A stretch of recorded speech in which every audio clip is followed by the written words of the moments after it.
Vyzerajú nenápadne, ako sladkosti, vépky či sušina pripomínajúca marihuanu.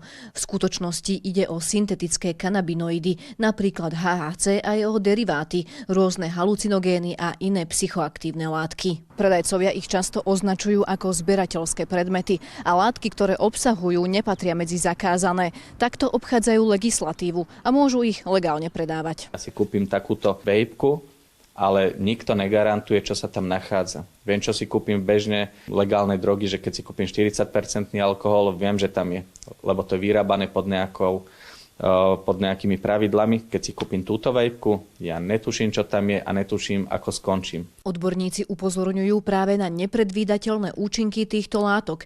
Najviac ohrozujú deti a mladých ľudí, u ktorých môžu spôsobiť vážne zdravotné problémy. Tie riziká a zdravotné problémy, s ktorými tieto deti sem prichádzajú, sú jednak akútne, to znamená poruchy vedomia, poruchy nervového a kardiovaskulárneho systému, závažné podchladenie.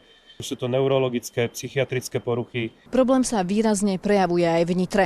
Podľa odborníkov tu fungujú 4 kamenné predajne s týmito výrobkami, čo je najvyšší počet na jedno mesto na Slovensku. Musí to vyriešiť štát na tej národnej úrovni, musí sa zmeniť legislatíva.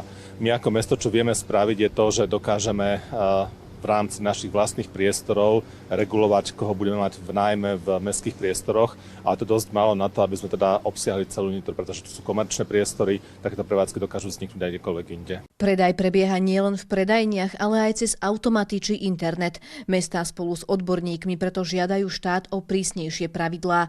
Ministerstvo zdravotníctva chce reguláciu týchto látok sprísniť. Teda nebudeme sledovať už konkrétne jednotlivé chemické zlúčeniny, ale budeme definovať celé chemické skupiny látok na základe ich molekulovej štruktúry. Akákoľvek nová látka bude mať potenciálne psychotropné účinky, bude automaticky zaradená na tento zoznam a automaticky regulovaná. Odborníci zároveň upozorňujú, že samotná regulácia nestačí. Kľúčová je aj informovanosť a prevencia. Zatiaľ ideme zvyšovať informovanosť pre cieľové skupiny, pre ktoré to je dôležité, a budeme pôsobiť aj preventívne. Toto je naša kompetencia, na toto sme vznikli. Žiaľ, ministerstvo zatiaľ nemá záujem, aby sme vstúpili do tvorby nového zákona. Snažili sme sa, ale teda neprejavujú žiadny záujem. Návrh zákona je zatiaľ v príprave a čaká na ďalší legislatívny proces. Následne jeho účinnosť ešte musí schváliť parlament. Soňa Šimorová, televízia Nitrička.